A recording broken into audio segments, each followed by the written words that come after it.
요한복음 20장 1절로 봉독해 드리겠습니다.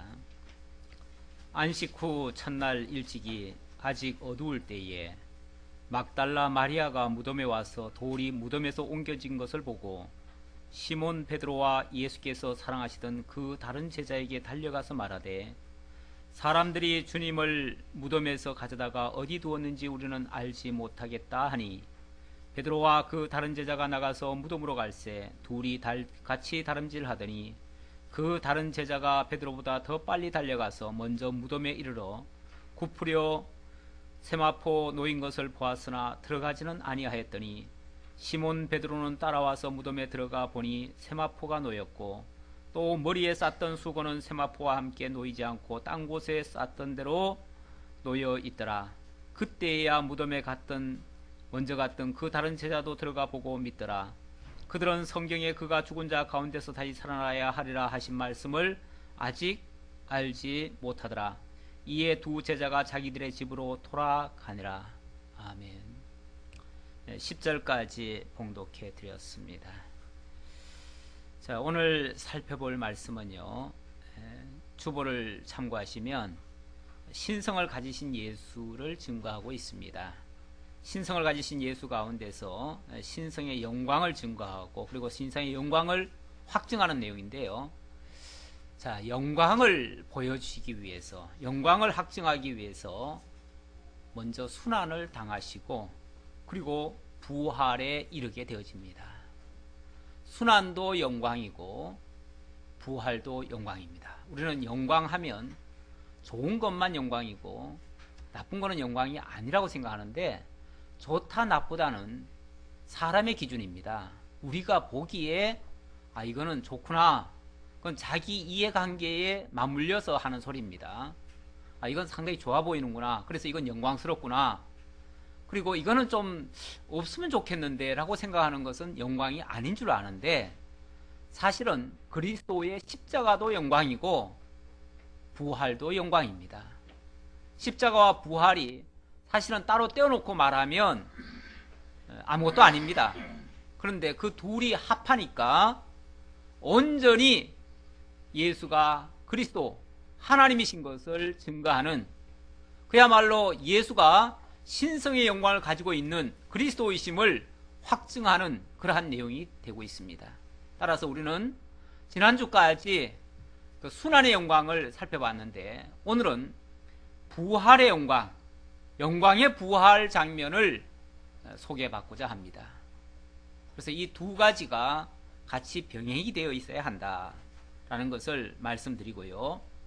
자, 오늘은 그리스도의 부활을 통해서 온전히 신성의 영광을 드러내시는 그러한 장면인데, 이를 위해서 먼저 3일 후에 부활하시는 장면, 그리고 실제로 당신이 부활체로 오셨음을 보여주시는 장면, 이러한 내용들을 오늘 내용 속에서 시간 되는 대로 살펴보도록 하겠습니다. 자, 20장부터 영광의 부활 장면을 소개하는데요, 만약에 이 부활이 없었다면 지금까지 나타났던 그 모든 순환과 표적, 능력의 역사들이 무슨 소용이 있었겠습니까? 다 물거품이고 허황된 한 인물의 광기에 불과했을 것이라고 생각이 됩니다. 예수께서는 그동안 수많은 사람들로부터 불신과 조롱, 순환과 죽음까지도 다 수행하셨습니다. 그것을 다 감당하시면서 마침내 성경에 기록된 대로 죽으셨어요. 그리고 이제 남은 것은 과연 성경대로 그가 살아나실 것인가 하는 문제만 남았습니다. 그것이 남아있다면, 그리고 그것이 사실로 확인된다면 그는 정말로 하나님의 아들 그리스도이심이 확증될 것입니다.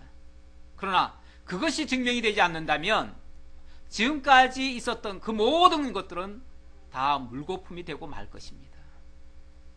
기독교는 이 부활 때문에 그 어느 종교도 흉내낼 수 없는, 따라올 수 없는 탁월하고도 우월적인, 그리고 확실한 그러한 종교임을 알 수가 있습니다.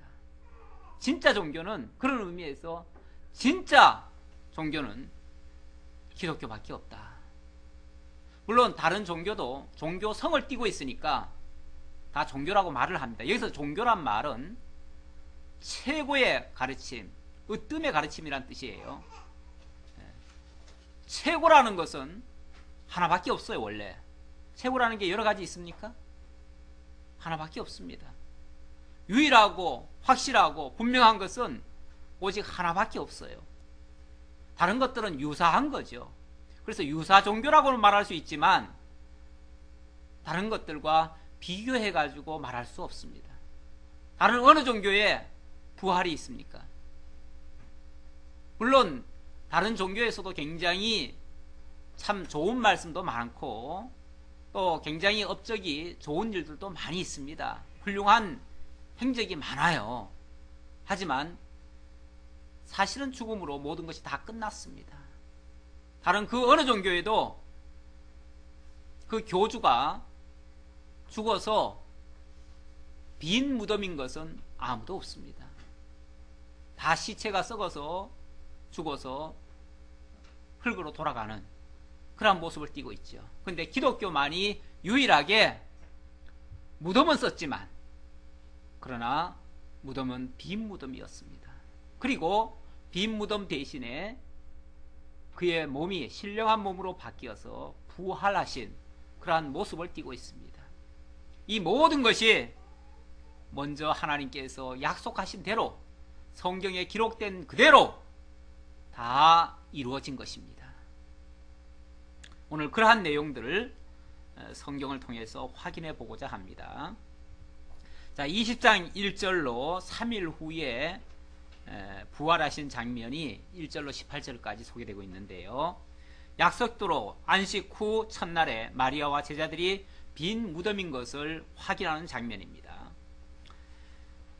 자, 20장 1절로 다시 한번 보도록 하겠습니다. 안식 후 첫날 일찍이 아직 어두울 때에 막달라 마리아가 무덤에 와서 돌이 무덤에서 옮겨진 것을 보고 시몬 베드로와 예수께서 사랑하시던 그 다른 제자에게 달려가서 말하되 사람들이 주님을 무덤에서 가져다가 어디 두었는지 우리가 알지 못하겠다 하니, 여기는 지금 간단하게 기록이 되어 있지만 얼마나 놀랐겠어요. 원래 유대인들은 안식일이면 아무것도 못합니다. 마음이 얼마나 조급했겠습니까? 예수님이 안식일 전날 준비일날 돌아가시고 그리고 무덤에 들어갔습니다. 그리고 바로 안식일이 시작됐어요. 꼼짝달싹 못하죠. 가보고 싶어도 갈 수가 없었습니다. 그래서 안식 후 첫날 이른 새벽부터 마리아가 부지런히 달려갔어요. 무덤에 달려가서 그 현장을 다시 한번 보고 싶어가지고 갔더니 이게 웬일입니까? 무덤에 뚜껑이 열린 거예요. 거기 유대인들의 무덤은 우리 무덤하고 달라가지고 흙 속에다 묻는 게 아니고 돌을 파가지고 돌 굴에다가 집어넣고 그 앞에 돌 마개를 쉽게 말하면 앞에다 막아놓는 거예요. 그리고 특히 여기에는 예수는 그 당시 율법에 의해서 그리고 대제사장에 의해서 지금 거기다가 결국은 무덤 쓰게 하고 그리고 봉인까지 했어요. 왜냐하면 미리 소문을 그들 좀 들었거든요. 예수가 혹시 3일 만에 부활한다 이런 소리 나는데 혹이라도 제자들이 예수의 시체를 빼돌려다가 다른 데 갖다 놓고 그리고 그런 거짓 소문을 퍼뜨리면 어떡하나. 그래가지고 거기다가 임봉을 해놓고 밖에는 군병들이 지키고 있었습니다. 그랬으니까 사람 하나 개미 하나 얼씬거릴 수가 없었지요. 사실은 그렇게 아주 든든하게 군병들까지 지키게 했는데 이게 웬일입니까? 뚜껑이 열려 있어요. 무덤 뚜껑이 열려 있어요. 그리고 안쪽을 보니까 아무것도 없어요. 마리아가 그냥 질겁을 했죠. 이게 웬일인가? 우리 주님의 시체가 왜 안 보이는가? 그래가지고 큰일 났다 해가지고 그 즉시 달려갔습니다. 예수님의 제자들이 숨어있는 곳 마가의 다락방으로 쫓아 올라갔겠죠. 가가지고 큰일 났다고, 지금 내가 가보니까 예수님의 시체가 없어졌다고. 이렇게 했더니 제자들 중에 두 사람, 바로 요한과 베드로가 급히 막 달려오는 거예요. 시체가 없어졌다니 이게 무슨 소리냐? 그러면서 헐레벌떡 달려왔습니다. 달려와가지고 보니까 없어요. 요한은 먼저 도착해가지고 살펴봤는데 없어요. 그런데 나중에 뒤늦게 도착한 베드로는 그 안쪽까지 들어가서 사실까지 다 확인해 봤어요. 그런데 없어요. 빈 무덤이에요. 자, 바로 그 장면을 지금 이야기하고 있는 것입니다. 자, 그 다음 7절 봅시다. 또 머리를 쌌던 수건은 세마포와 함께 놓이지 않고 딴 곳에 쌌던 대로 놓여있더라. 그때야 무덤에 먼저 갔던 그 다른 제자가 들어가 보고 믿더라. 여기서 믿었다는 말이 예수가 그리스도였다는 말을 믿었습니까? 시체가 없어졌다는 말을 믿었습니까? 부활했다는 말을 믿었습니까? 여기서 믿었다는 말은 진짜 마리아가 말한 대로 시체가 없어졌구나 라는 사실을 믿었다는 얘기지, 예수가 부활했다는 사실을 믿은 게 아니에요. 이거 오해하시면 안 됩니다. 믿었다고 하니까 믿었다는 말은 다 좋은 말인 줄 아는데, 여기 이 말은 시체 없어졌다는 말을 믿은 거예요. 그럴 리가 그랬는데 와보니까 사실로 없어졌거든요. 그리고 더군다나 예수를 쌌던 세마포는 그대로 또 객해 있어요. 그러고 보니까 시체가 뭐 한 거예요? 시체가 그냥 없어진 게 아니고 자기를 감쌌던 세마포를 다 벗어놓고 그것도 다 객해놓고 그리고는 없어져 버린 거예요. 그러니까 이거 황당한 거죠. 그래서 진짜 없어졌구나 라고 믿고 뭐 했다는 겁니까? 그 다음 장면, 그들은 성경에 그가 죽은 자 가운데서 다시 살아나야 하리라 하신 말씀을 아직 알지 못하더라. 무슨 소리입니까? 부활을 생각도 못했다. 아직 부활은 생각도 못했다. 아니, 없어졌으면 뭐가 생각나야 됩니까? 예수님 3일 만에 부활하신다더니 부활했구나 라고 생각해야 되는데 그게 아니고 그거는 아예 생각도 못하고 있더라 그 말이에요.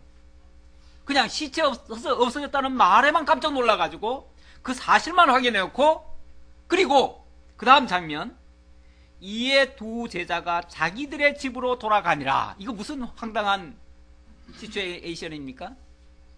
자기들의 집으로 갔대요. 그 말은 이제 더 이상 볼 것도 없다. 왜요? 이제 다 끝났다.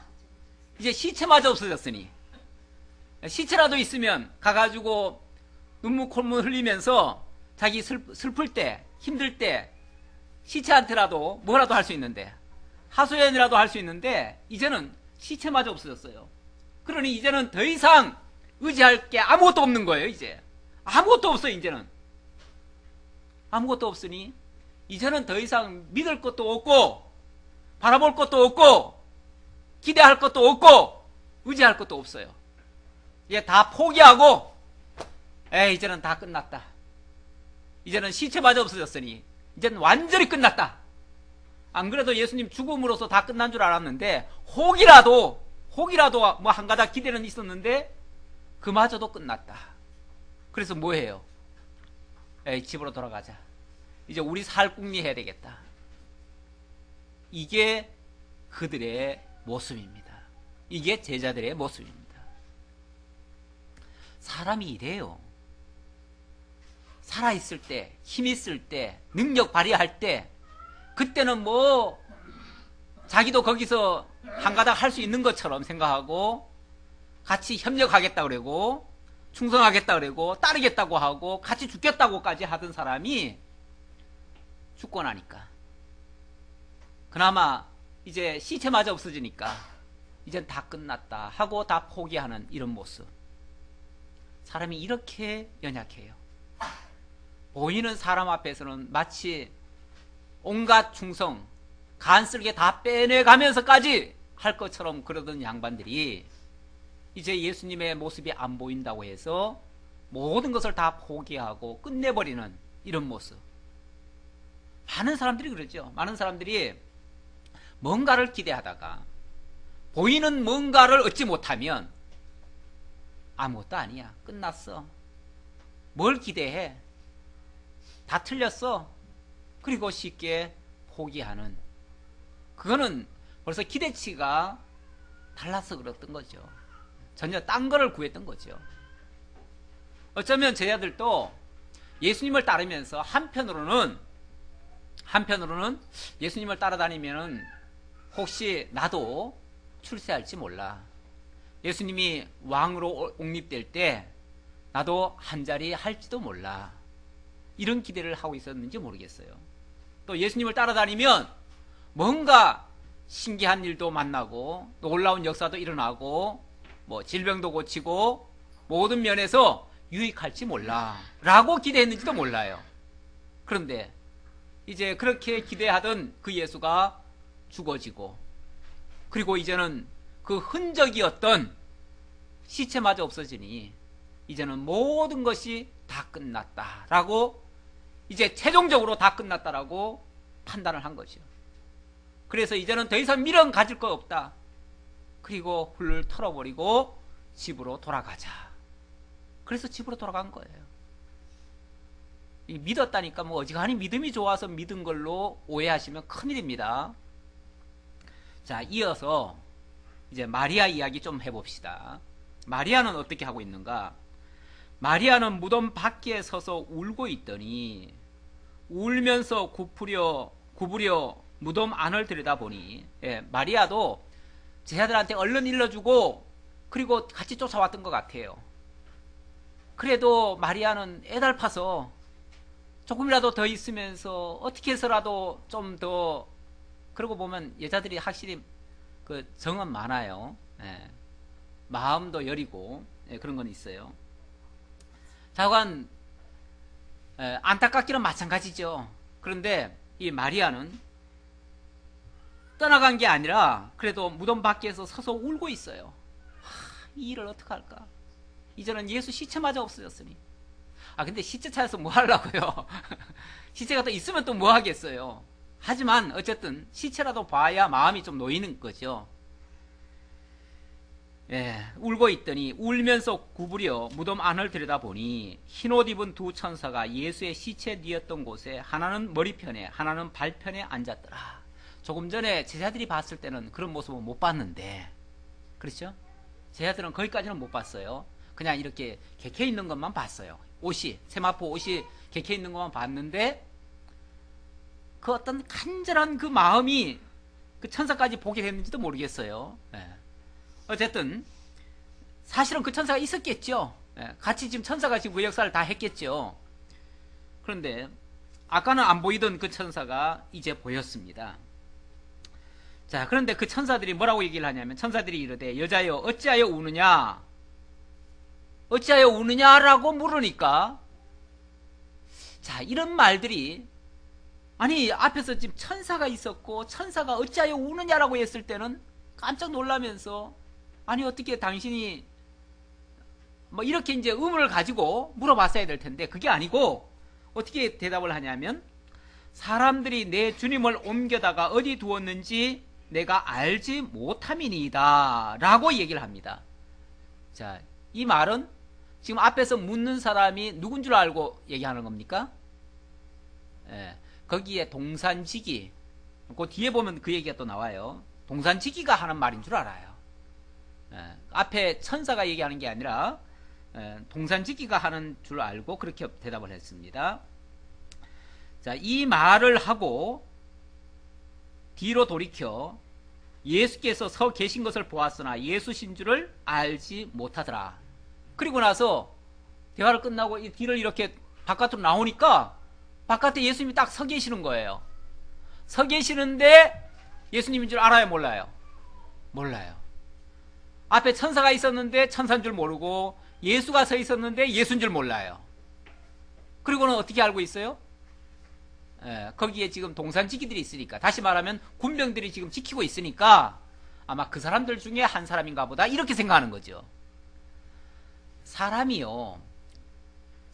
이 눈이 정확한 줄 알지만 사실은 사람 눈만큼 이게 불확실한 눈도 없어요. 근데 사람들은 내가 봤다, 누가 뭐라 그러면 내가 봤어, 라고 그냥 자기가 본 걸 가지고 굉장히 무슨 과학적이고 확실한 증거인 것처럼 얘기를 하는데, 사실은요, 우리 눈이 얼마나 이게 불확실한지 몰라요. 착각을 또 많이 하는지 몰라요. 그래서 가끔 보면은 그림들 중에 이렇게 그림들을 보여주면서 여러 가지 그 착각하는 그런 그림들을 보여주는 경우가 있어요. 똑같은 줄을 그어놨는데 옆에 사선을 어떻게 놨느냐, 그 주변 것을 어떻게 놨느냐에 따라서 전혀 다르게 보이는 게 있어요. 이거는 그 주변 환경에 따라서 다르고요, 또 자기의 어떤 선입견에 따라서 달라 보이는 겁니다. 지금 이 마리아 생각에는 예수가 부활했다는 사실은 전혀 지금 생각 못하고 있습니다. 예수가 다시 나타나리라고는 상상을 전혀 못하고 있어요. 그런 가운데서 의뢰이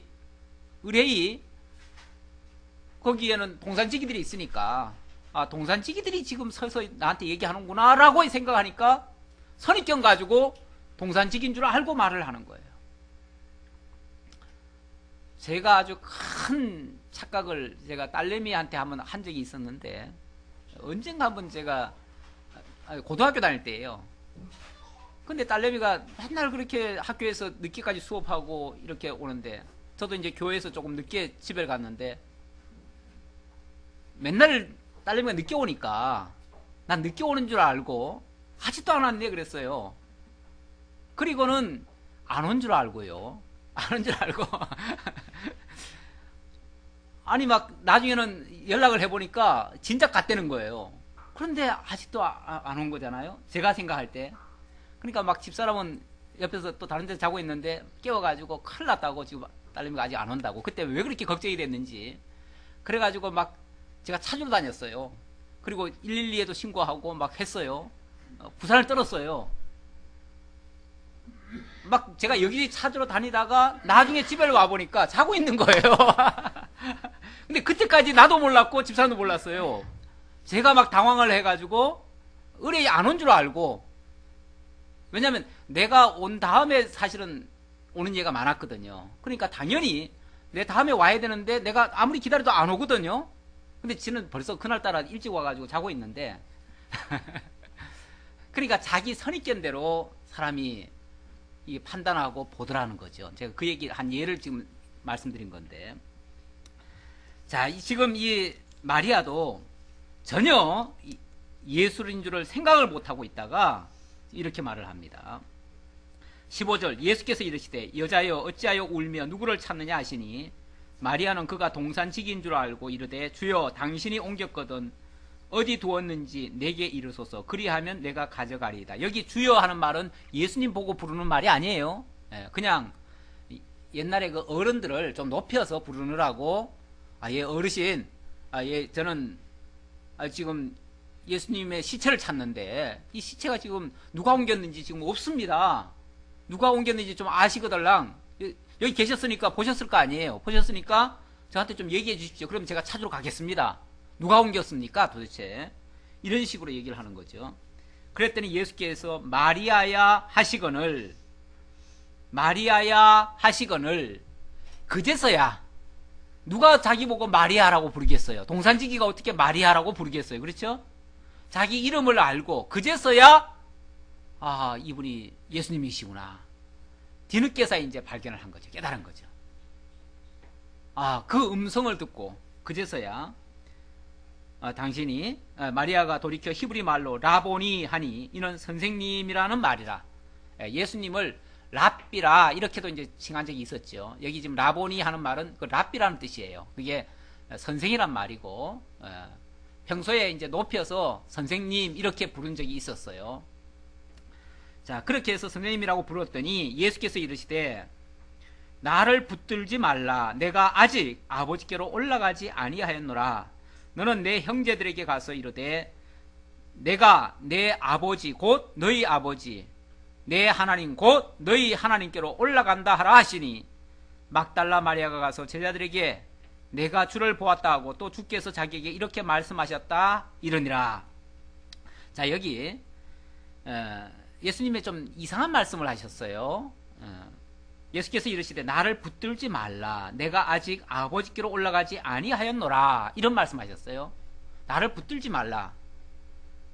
예수님이라는 사실을 알고 마리아가 너무 기쁘고 반가운 나머지 어떻게 합니까?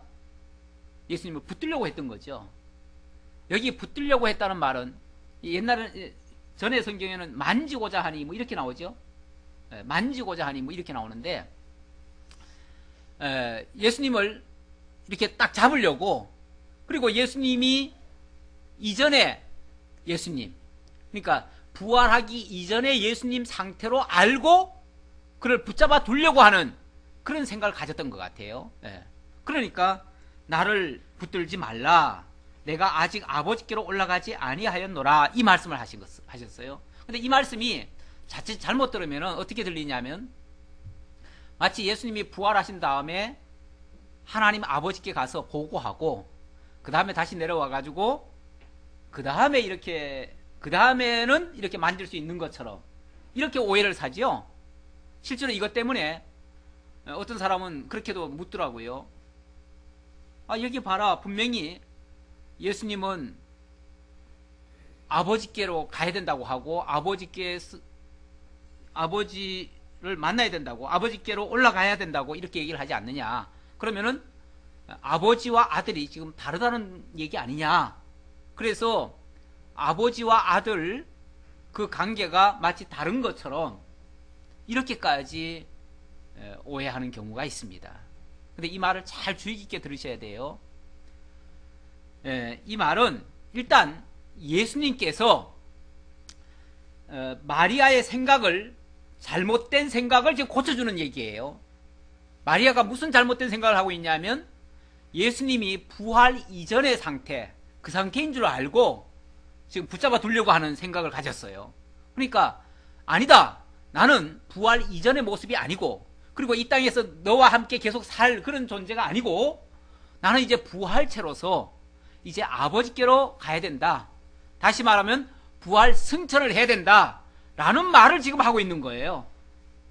승천하셔야 된다는 얘기를 하고 있어요. 근데 승천하기 전에 네가 나를 붙잡아 두려고 해서는 안 된다, 그 말이죠. 그래서 그 다음 말에도 너 가서 형제들에게 가서 이렇게 말 전해라. 내가 내 아버지 곧 너희 아버지, 내 하나님 곧 너희 하나님께로 올라간다 하라. 내가 이제 곧 승천한다, 그 말이죠. 승천한다는 그 사실을 알려줘라. 지금 마리아에게 강조하고 싶은 이야기는 당신이 곧 승천한다는 이야기를 하고 싶은 거죠. 그래서 이전에 부활 전, 그러니까 죽기 전 상태의 모습이 아닌 부활의 모습인 것을 설명을 하고, 다음 순서는 이제 승천할 것이라고 하는 그 사실을 지금 밝힌 내용이에요. 자, 그래 놓고 그래서 이제 막달라 마리아가 가서 이제 예수님을 붙잡으려고 하는 생각을 놓고 이제 제자에게 가서 내가 주를 보았다, 내가 예수님을 직접 보았다, 그리고 그분은 이제 부활 승천하신다고 한다 라는 사실을 전해주는 거죠. 막달라 마리아가 가서 제자들에게 내가 주를 보았다 하고 또 주께서 자기에게 이렇게 말씀하셨다 이러니라. 그러니까 왜 이렇게 붙들지 말라고 하는 이유를 분명히 아셨고, 그리고 예수님이 지금 부활 승천하신다는 사실을 밝히 증거함으로써 사실은 부활 승천하시기 전에 예수님이 제자들을 이제 다 만날 겁니다. 제자들한테 알리라는 말은 내가 너희들 곧 만나러 간다는 얘기나 똑같은 얘기예요. 그러니까 그 사실을 밝힘으로써 승천하시기 전에 제자들을 만날 것이라고 하는 것을 지금 마리아에게 알려주는 내용이에요. 그 내용대로 이제 앞으로 이 일이 그렇게 전개돼요. 제자들은 앞에서 이제 베드로와 요한이 직접 와서 확인을 했지만 시체가 없어진 것까지는 확인했는데, 그리고 나서는 예수가 부활했다, 승천했다 이 사실은 모르고 있습니다. 그런데 이 말을 들려주면 생각이 나겠죠. 무슨 생각? 예수님이 자기들에게 한 말씀이 생각나겠죠. 예수님이 뭐라고 말씀하셨어요? 예수님이 먼저 이제 죽기 전에 마지막으로 이제 최후의 만찬하시면서 내가 이제 곧 죽는다. 내가 이제 대제사장들에게 잡혀서 이렇게 순환을 당하고 십자가에 못 박혀 죽을 것이다. 그랬을 때 절대 죽을 수 없습니다. 베드로가 예수님을 딱 붙잡고 절대 죽을 수 없습니다. 주님께서 만약에 죽으신다면 나도 따르겠습니다. 막 이런 식으로 얘기를 했죠. 그랬을 때 사탄아 내 뒤로 물러가라 하면서 그게 하나님의 정하신 일인데 그것을 네가 가로막는다고 되느냐 이 말이죠. 사탄이란 말은 다른 말이 아니고 가로막는 자라는 뜻이에요. 하나님의 일을 회방하는 자, 가로막는 자.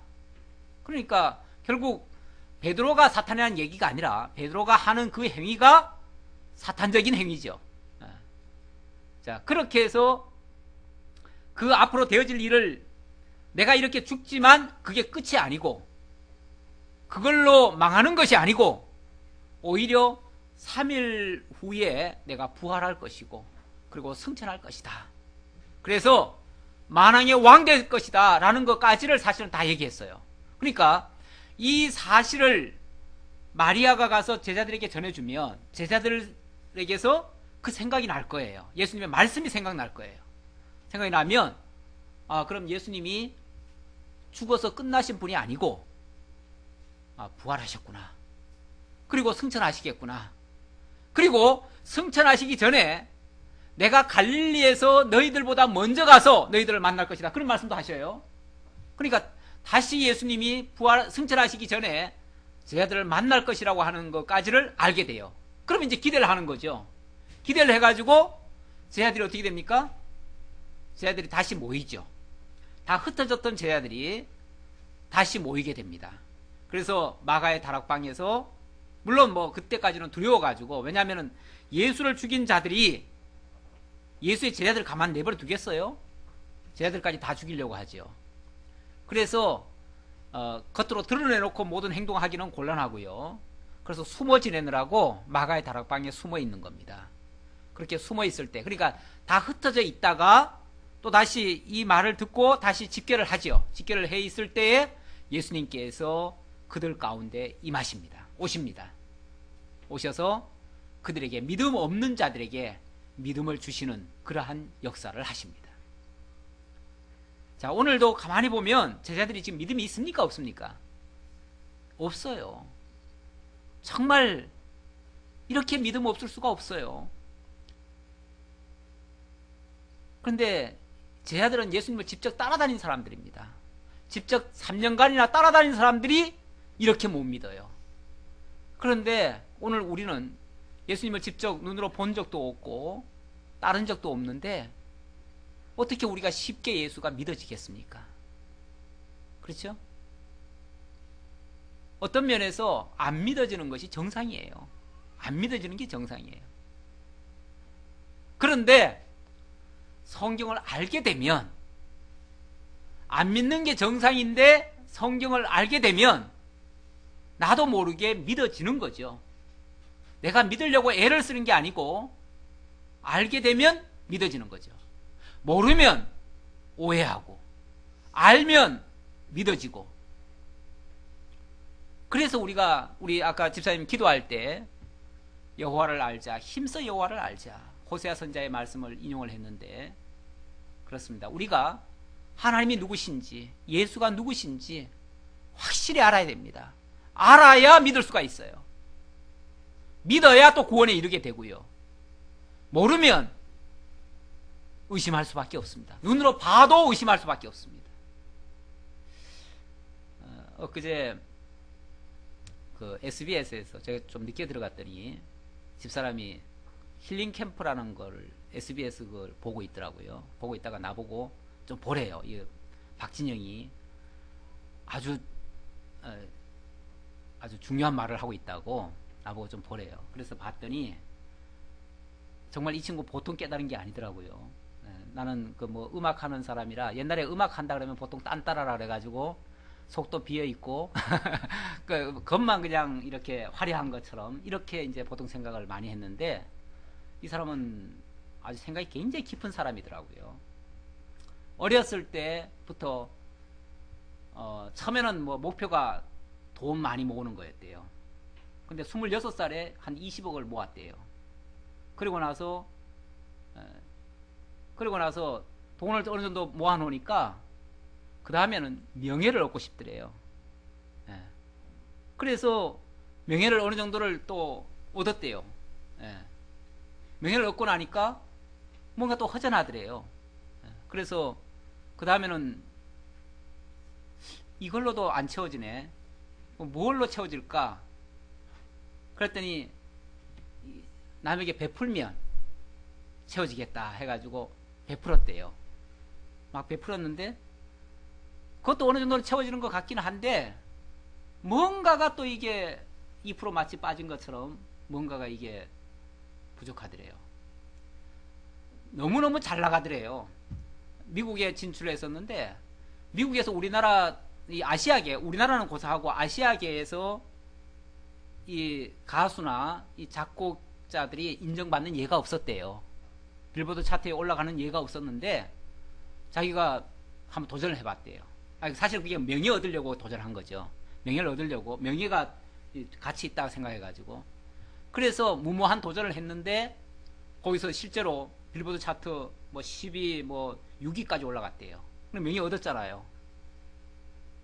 그런데 어느 날 가만히 생각해 보니까 이게 자기 능력이 아니었대요. 자기가 그렇게 능력이 있나요? 자기가 그렇게 지금까지 자기가 그렇게 능력이 있어가지고 그래서 다시 만약에 그렇게 하려고 하면 못할 것 같더래요.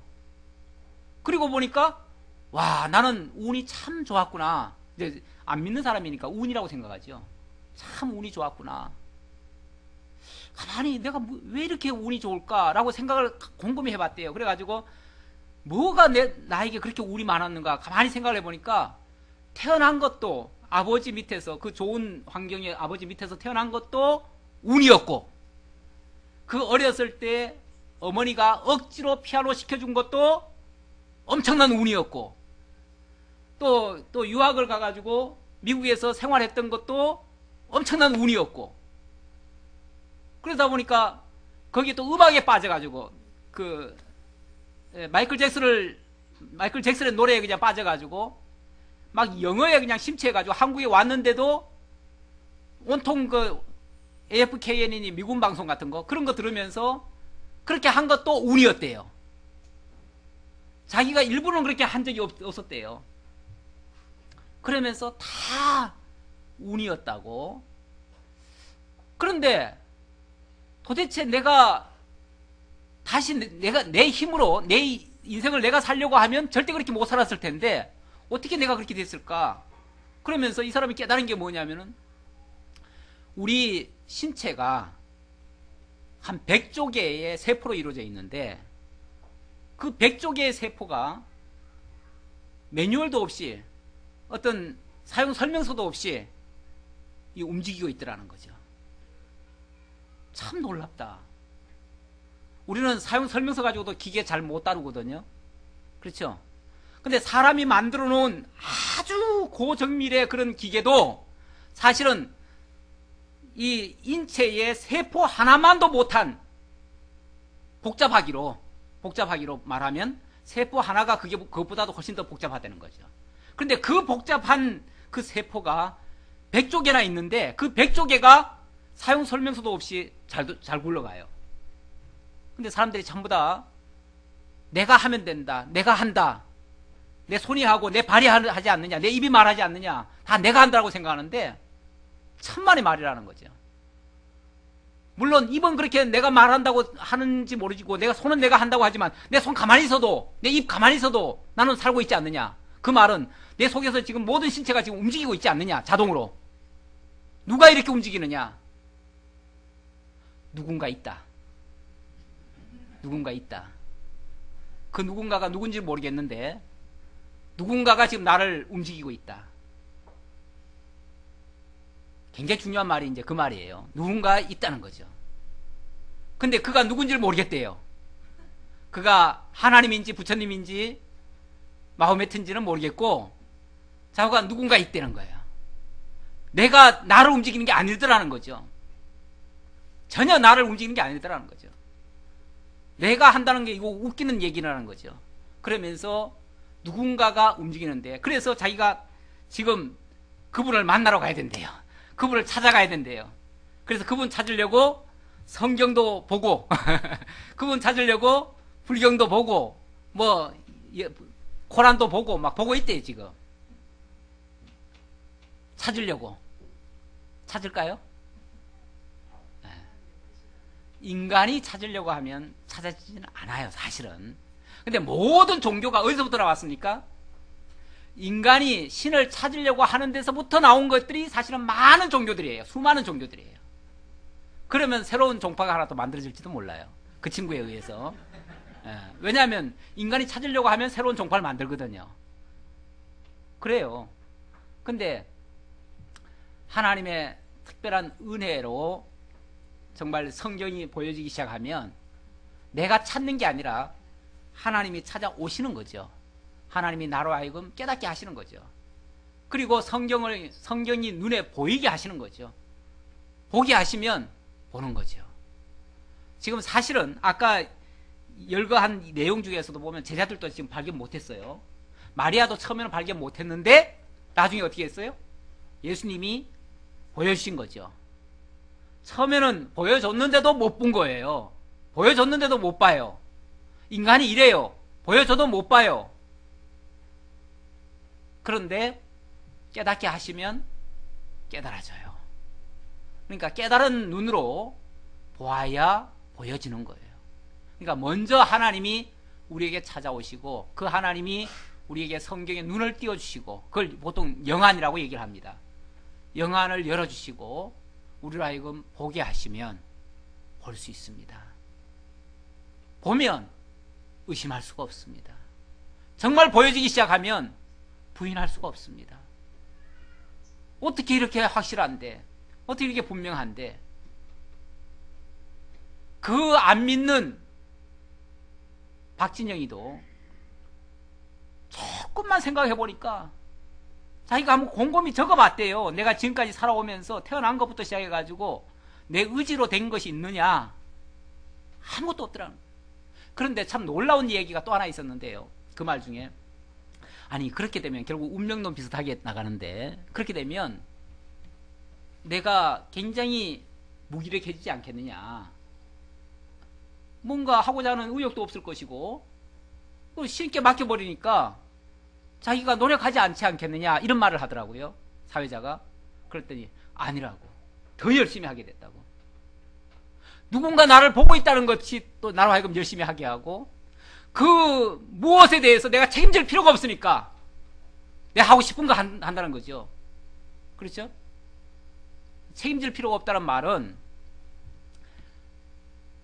내가 막 아둥바둥 해가지고 내가 바꾼 게 없더라는 거죠.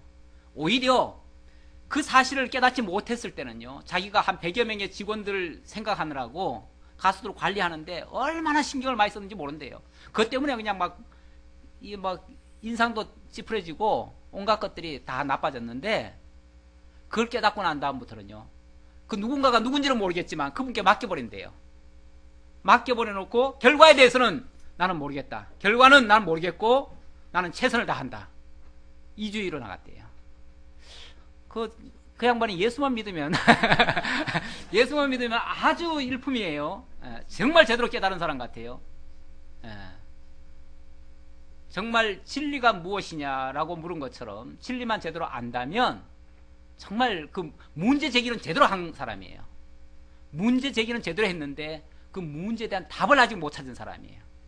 지난번에 이병철 씨 같은 경우도 사실은 그런 문제 제기를 한 사람입니다.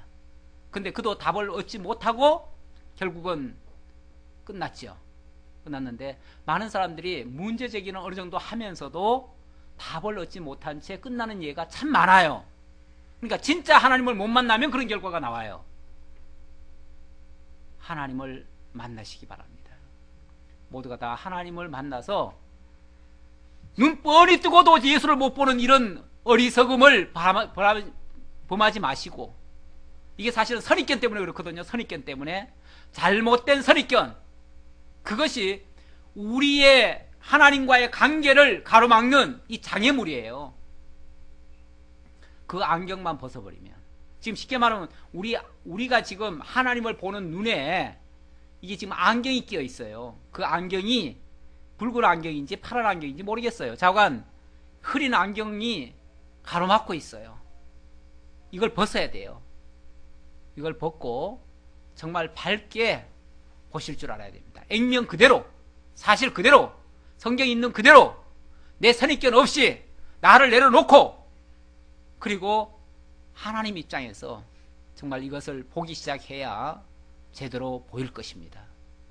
내 선입견 갖다가 자꾸 잣대 들이대 가지고 내가 알고 있는 게 얼마나 알고 있다고, 사실은 자기 세포 하나도 제대로 관리 못하면서 그렇게 아무것도 모르는 내 존재가 마치 하나님을 다 아는 것처럼 이리저리 재단하는 것은 굉장히 위험한 얘기입니다. 그리고 마지막 말씀요, 17절 다시 한번 보면요, 예수께서 이르시되 나를 붙들지 말라. 내가 아직 아버지께로 올라가지 아니하였노라. 너는 내 형제들에 가서 이르되 내가 내 아버지 곧 너희 아버지, 내 하나님 곧 너희 하나님께로 올라간다 하라. 내 아버지가 곧 누구의? 너희의 아버지. 내 하나님이 곧 너희 하나님. 예수 그리스도가 하나님과 한 분이시고, 하나님 아버지가 우리의 아버지가 되시고, 하나님과의 우리와의 관계, 사실 예수님이 부활 승천하시기 전까지는요, 모든 인간은 하나님을 아버지라 부를 수가 없었습니다. 하나님께로 나아갈 수도 없었습니다. 하나님은 너무나 무서운 분이에요. 너무나 두려운 존재예요. 그래서 구약시대 유대인들은요, 하나님의 이름을 감히 부르지도 못했고요, 그리고 그분을 가리켜서 아버지라 이런 말은 감히 할 수가 없었어요. 오히려 예수님이 그 말을 한 것 때문에 유대인들이 예수님을 신성 모독죄로 잡아놓거든요. 그런데 그게 예수님과 아버지와의 관계가 아니라 이제는 하나님과 우리의 관계로, 그러니까 당신은 거기서 무슨 역할을 하신 거예요? 다리 역할을 하신 거죠. 중간 역할을 하시고, 우리와 하나님과의 관계, 다시 말하면 죄로 말미암아 가로막혔던 그 장애물을 당신이 거두시고, 그리고 우리와 그리스도와의 관계를 아버지와 아들 관계로 만들어 놨어요. 당신이 하나님과 일체가 되시고, 당신과 제자들의 관계가 형제 간의 관계처럼 된 것처럼, 결국 우리와 아버지의 관계가 하나님과의 관계가, 하나님 그러면 벌써 먼 느낌입니다. 그렇죠? 먼 느낌인데, 아버지 하면은 먼 느낌이 아니죠. 완전히 한 혈육같이 돼버린 거죠. 아버지와 아들 관계를 만들어 놨습니다. 그래서 우리가 그 예수를 통해서 하나님을 아버지라 부르게 됐습니다. 우리가 지금 기도할 적마다 하나님 아버지 이렇게 부릅니다. 감히 구약시대 유대인들로서는 상상도 못할 이런 변화가 만들어진 겁니다. 바로 예수 그리스도가 이 십자가와 부활을 통해서 우리를 하나님과 아버지와 아들 관계로 만들어 놓는, 이걸 화목제물이다, 그렇게 얘기를 합니다. 예수의 십자가와 부활은 곧 화목제물로서 죄에 대해서는 죽고 의에 대해서는 영원히 살게 만드시는 이런 결과. 그래서 십자가는 죄에 대해서 죽으시는 것이고, 부활은 의를 이루어내신 역사입니다. 그래서 죄에 대하여 의에 대하여 증거하시는 그러한 장면이에요. 이건 엄청난, 우리로 말하면 엄청난 은혜입니다. 엄청난 복이에요. 우리가 감히 하나님을 아버지라고 부를 수 있다니요.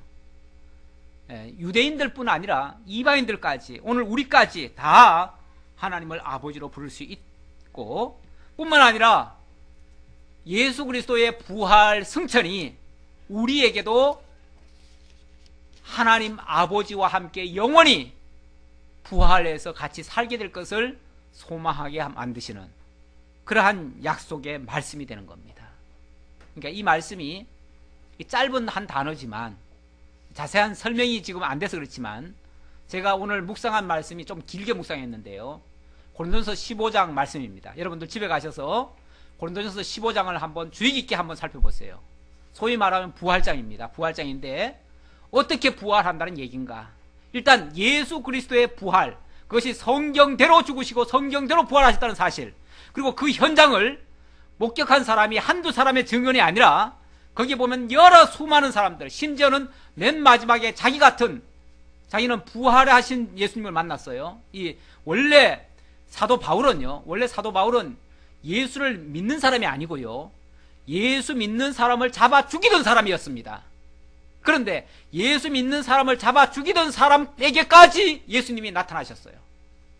부활하셨어요. 그래가지고 부활의 주님을 만나 뵙고 난 다음에 예수 믿는 사람들 잡아 죽이던 사람이 오히려 예수가 그리스도라고 전하는 이런 엄청난 역사가 만들어졌습니다. 그리고 그 사실을 온 세상에 전하는 그런 정말 복음의 일꾼이 되었어요. 이 자체가 부활의 확실한 증거 아닙니까? 그리고 그 부활이 예수의 부활로 끝나는 게 아니고 그 예수의 부활과 함께 그와 연합된 우리 모든 성도들에게도 함께 부활할 수 있다고 하는 그러한 소망을 같이 안겨다 주는 그러한 말씀입니다. 어떻게 부활하는지 이런 말씀이 고린도전서 15장에 자세히 나와 있어요. 그러니까 여러분들 집에 가셔서 꼭 읽어보시기를 좀 당부드리면서 오늘 말씀 마치겠습니다. 아버지 하나님 감사합니다.